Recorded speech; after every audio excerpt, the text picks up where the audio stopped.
আল্লাহ আমাদেরকে ইবাদত করার জন্য বানাইয়া পাঠাইছে। কি করার জন্য? জোরে বলেন, জোরে বলেন। আল্লাহর গোলামি হবে কতক্ষণ রে যুবক? আমার আল্লাহ জানাইয়া দেয়, ওয়া'বুদ রাব্বাকা হাত্তা ইয়াতিয়াকাল ইয়াকিন।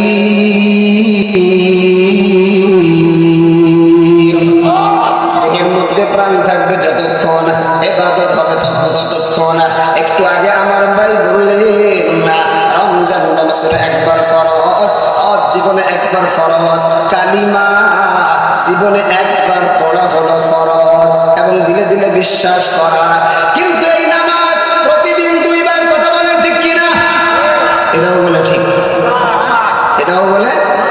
কারণ ওই কাকা কেন ঠিক কইছে? প্রতিদিন ওই আসরের পরে বাজারে আসে, এখন চিন্তা করছে বাজারে তো 10টা পর্যন্ত থাকতে হয়, আমার তো মোটামুটি চুল দাড়ি পাইকে গেছে, মাগরিব আর এশার নামাজ যদি না পড়ি মানসিক খবর বুড়োর কোনো বুদ্ধি নাই, তাহলে নামাজ পড়া তো দেখতো না। মাগরিব আর এশা বলেন নামাজ কয়েক তো, জোরে বলেন কয়েক তো, আরো জোরে কয়েক তো।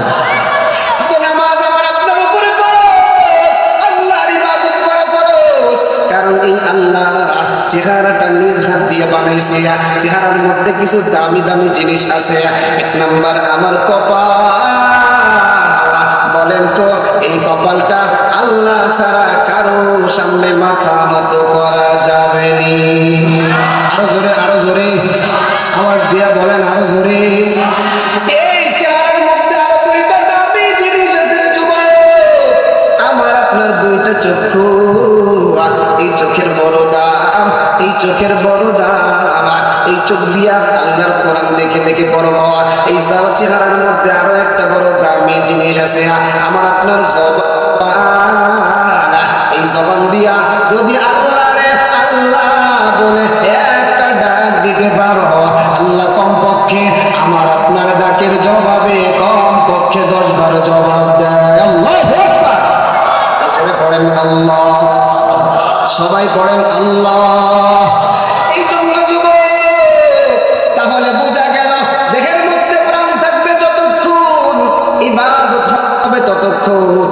এইখান থেকে আরো একটা জিনিস বুঝতে পারলাম, দেহের মধ্যে প্রাণ থাকবে না। আল্লাহ তো বলছে কুল্লু নাফসিন যায়িকাতুল মাউত সুম্মা ইলাইনা তুরজাউন। এই দেহের মধ্যে কিন্তু প্রাণ থাকবে না, তোমার আমার কিন্তু মরা লাগবে। এবার যদি মরণ থেকে পালায় মরণ তোমার সেই জায়গায় গিয়ে ধরবে।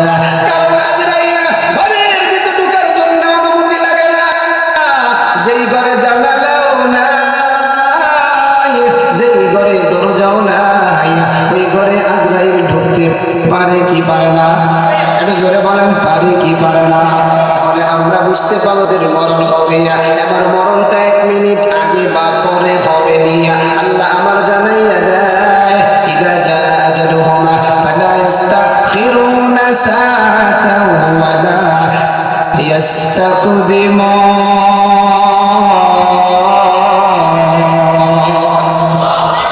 আমার আল্লাহ বলে 1 সেকেন্ড আগেও মরণ হবে না রে যুবক, 1 সেকেন্ড পরেও মরণ হবে না।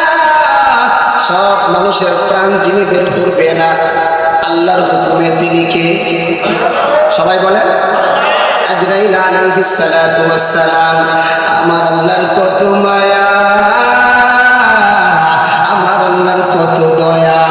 এই জিনিসটা বুঝাইতে গিয়া ছোট্ট একটু ঘটনা আপনাদেরকে শোনাই। আমার আল্লাহ একদিন আজরাইল ডাকিয়া ডাকিয়া বলে, এ আজরাইল বলো,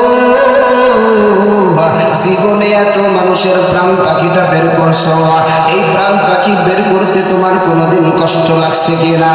আল্লাহর জবাবে আজরাইল আলাইহিস সালাতু ওয়াস সালাম বলেন, আল্লাহ এত মানুষের প্রাণ আমি বের করেছি, কারো প্রাণ বের করতে আমার কোনো কষ্ট হয় না, কিন্তু 2টা লোকের প্রাণ বাহির করতে আমার বড় কষ্ট হয়। আমার আল্লাহ ডাকিয়া ডাকিয়া বলে, আজরাইল বলো, ওই 2টা লোককে? আজরাইল ডাকিয়া ডাকিয়া বলে, আল্লাহ ওই 2টা লোক রে তো আপনি চিনেন। আমার আল্লাহ বলে, আজরাইল এরপরে তোমার জবান থেকে নাম দুইটা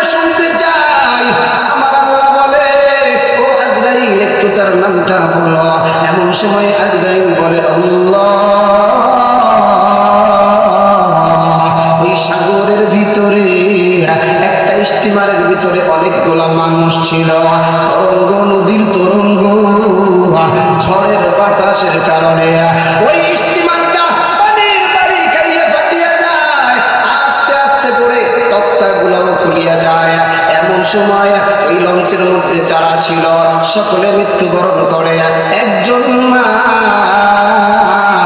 যেই মা গর্ভবতী মা, ওই মা একটা কাঠ দেখা ওই মা কাঠের উপরে নিজে উঠে বসলেন। উঠে বসার কিছু সময় পরে আপনি তাকে একটা সন্তান দান করলেন, পুত্র সন্তান। আমার মা সন্তান যখন খাবারের জন্য কান্না করে যুবক, ওই কান্নাটা দেখিয়া মা এবার বুকের দুধ সন্তানকে খাওয়াবে, মা গোটাটা সন্তানের মুখের ভিতরে দিয়ে দিবে। এমন সময় আপনি আল্লাহ বললেন, ও আজরাইল, যাও যাও যাও, ওই সাগরের ভিতরে কাঠের উপরে আমার যেই বান্দিটা আছে, যেই বান্দি কেবলমাত্র সন্তান প্রসব করেছে, ওই বান্দির প্রাণ পাখিটা নিয়ে আসলে আমি আজরাইলের বড় মহব্বত লাগছিল, আমি আজরাইলের বড় কষ্ট লাগছিল। এই সন্তানটাকে কে বাঁচাবে? এই সন্তানটা কোথায় যাবে? এই সন্তান লালিত পালিত কেমন হবে? ওই দিন তার মায়ের আত্মা বারবার বড় কষ্ট হয়, কিন্তু হুকুমটা তো আপনি করেছেন, আপনার হুকুমের বাহিরে তো যাওয়া যাবে না। এবার আমার আল্লাহ ডাক দিয়ে বলে, আজরাইল বলো, 2 নম্বর আমার কোন বান্দা বান্দির আত্মা বাহির করতে তোমার কষ্ট হয়?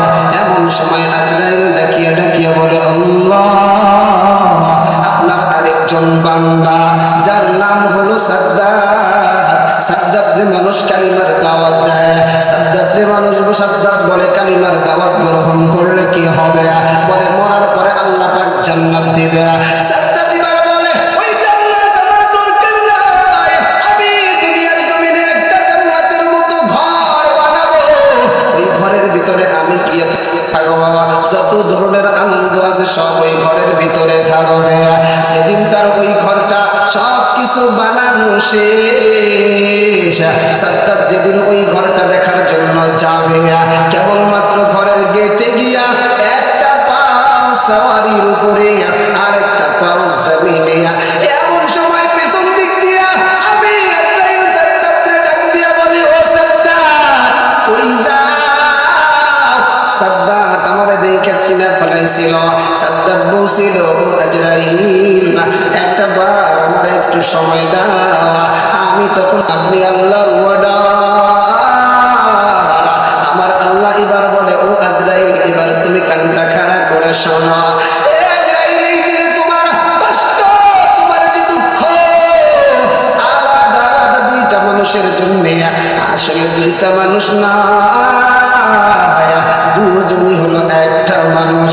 ওই যে সাগরের মধ্যে যেই বাচ্চাটারে তুমি দেখছিলা, ওই বাচ্চাটা ওই কাঠের উপরে যখন খোদার যন্ত্রণায় করে কান্না করে, আমি আল্লাহর দিলটা বড় নরম,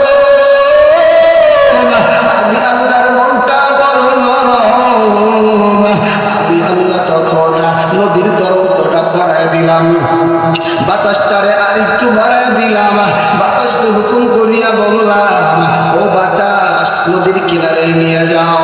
ওই নদীর কিনারে একটা জঙ্গল, ওই জঙ্গলের মধ্যে একজন বাঘিনী আছে, যার স্তন ভরা দুধ।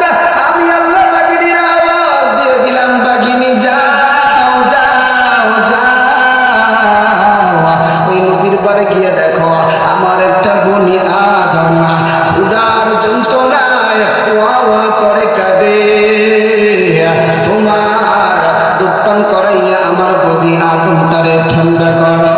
ও আজরাইল, ওই দিন আমি ওই সাদ্দাতরে এত আদর করিয়া লালন পালন করিয়া বড় করলাম। আজরাইল শোনো, তুমি যখন তাকে শেষ বেলায় প্রাণ পাখিটা বের করলা,